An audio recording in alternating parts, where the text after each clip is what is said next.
যে সমস্ত মানুষ কঠিন কোনো রোগে ভুগছেন, মানে ধরুন ডায়াবেটিস, যারা মনে করছেন যে কোনো দিনই সারবার নয়, হাইপারটেনশনে যারা ভুগছেন তারা জানেন যে সারা জীবন ওষুধ খেয়ে যেতে হবে, এই ধরনের প্রবলেমে যারা ভুগছেন তারা ইন জেনারেল হেলথটাকে গুরুত্ব দেন।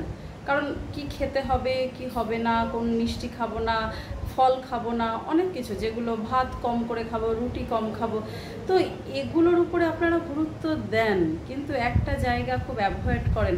আর কখন বোঝা যায় যে ওই জায়গাটাও, মানে ওই অর্গানটাকেও স্ট্রং রাখা ভীষণ দরকার। কোভিডের মতো কোনো সিচুয়েশান এলে আবার শোনা যাচ্ছে যে চারিদিকে কোভিড আসছে এরকম ব্যাপার। আর যখন কোভিড এসেছিল তখন যে সমস্ত মানুষজন এই সমস্ত প্রবলেমে ভুগছিলেন, মানে ডায়াবেটিস, হাইপারটেনশন, তারা ভীষণ ভয় পেয়ে গিয়েছিলেন। ভয় পেয়ে তো প্রবলেম সলভ হবে না, তাই না? প্রবলেম সলভ করার জন্য আপনাকে সেই জায়গার উপরে কাজ করতে হবে। কোভিডে কোন অর্গান সব থেকে বেশি আক্রান্ত হয়েছিল আমরা সবাই জানি, লাংস। কিন্তু এখনও কি এই যে সামনে আসছে আপনি ভয় পাচ্ছেন, ভয় পাওয়াটা তো সলিউশন নয়। তাহলে আপনি কি করছেন সেটার জন্য সেটা দেখতে হবে। কিছু কি করছেন যে কোভিড আসছে শুনছেন, আবার মাস্ক পরে ঘুরে বেড়াতে হচ্ছে, এরকম দেখছেন চোখের সামনে, মানে শুরু করেছে লোকজন, এরকম দেখছেন, বাট আপনার শরীরের উপর, মানে ফিজিক বডির উপরে আপনি কি কিছু কাজ করছেন? সেটা দেখলে দেখা যাবে যে হয়তো 5% মানুষ যারা ডায়াবেটিস বা হার্টের প্রবলেম বা কিডনি রিলেটেড প্রবলেম বা হাইপারটেনশনের প্রবলেম, এই সমস্ত মানুষজন লাংসকে খুব বেশি গুরুত্ব দেন না, মানে ফুসফুসকে। আপনারা মনে করেন যে এক্সারসাইজ মানে শুধু এক্সারসাইজ, ফুসফুসটা এমন কিছু ম্যাটার নয়, কিন্তু ফুসফুস এমন একটা অর্গান আমাদের দেহের যে শুধুমাত্র রক্ত দিয়ে ইনফেকশান ওর মধ্যে পৌঁছায় তা কিন্তু নয়। মানে অন্যান্য সমস্ত অর্গান, ধরুন হার্ট আছে, লিভার আছে, কিডনি আছে, সবার কিন্তু ইনফেকশান পৌঁছায় থ্রু ব্লাড। আর ফুসফুস এমন একটা যার ইনফেকশান থ্রু এয়ার এবং ব্লাড, দুটো জায়গা দিয়ে পৌঁছায়। তাহলে ওটাকে স্ট্রং করা কতটা দরকার। আর আপনি জানেনই না যে যখন ফুসফুসের উপর কাজ করবেন অটোমেটিক্যালি ক্যালোরি খরচা হবে। যত বেশি করে আমরা কার্বন ডাইঅক্সাইডকে রিলিজ করব, যত বেশি করে লাংসের ব্যায়াম করব, ক্যালোরি কিন্তু ওর মাধ্যমেও, মানে কার্বন ডাইঅক্সাইড রিলিজের মাধ্যমেও বার্ন হয়। তাহলে আপনি আজকে থেকেই শুধুমাত্র হোল বডি এক্সারসাইজ, শুধুমাত্র খাওয়া দাওয়া, এটার উপর গুরুত্ব দেবেন না। আর শুনছেন আসছে কোভিড আসছে আর ভয় পাচ্ছেন, বাইরে বেরোচ্ছেন না, এটা কোনো সলিউশন নয়।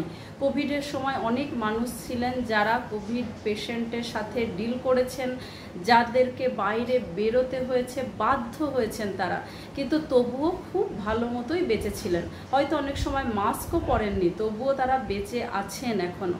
তাহলে সলিউশন একটাই, লাংসকে আরও বেশি করে শক্তিশালী করা, লাংসকে আরও বেশি করে তার ক্যাপাসিটি, মানে লাং ক্যাপাসিটি বাড়ানো। তাহলে কি করবেন আপনি? ব্রিদিং এক্সারসাইজ ভীষণ ইম্পর্ট্যান্ট।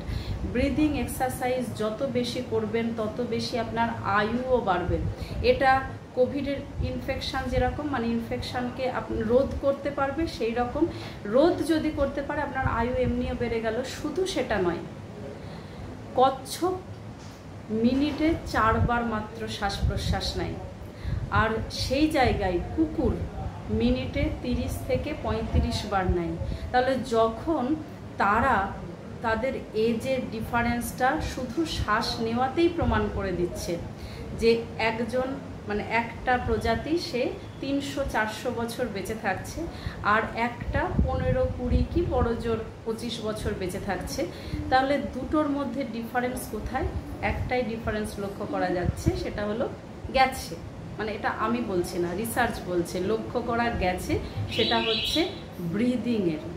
তাহলে যত বেশি এক্সারসাইজ করবেন মানে লাংসের, তত বেশি লাংসের ক্যাপাসিটি বাড়বে, তত বেশি করে আপনার ক্যালোরি বার্ন হবে, তত বেশি আপনার ফুসফুস শক্তিশালী হবে, তত বেশি আপনার আয়ুও বাড়বে, এবং ডায়াবেটিসও কমবে, হাইপারটেনশনও কমবে, কারণ স্ট্রেস কমে যায়।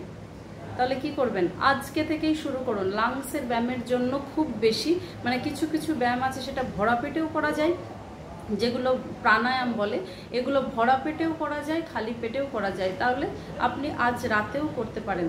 অনুলোম বিলোম দিয়ে স্টার্ট করুন। আর ভস্ত্রিকা একটা ব্রিদিং এক্সারসাইজ আছে, উইম হফ ব্রিদিং আছে, তো এগুলো আপনি করুন, করে নিজের লাংসের ক্যাপাসিটিকে বাড়ান, নিজের ইমিউনিটিকে বাড়ান। তারপরে দেখবেন যে আপনাকে কোনো রোগই অ্যাটাক করতে পারছে না।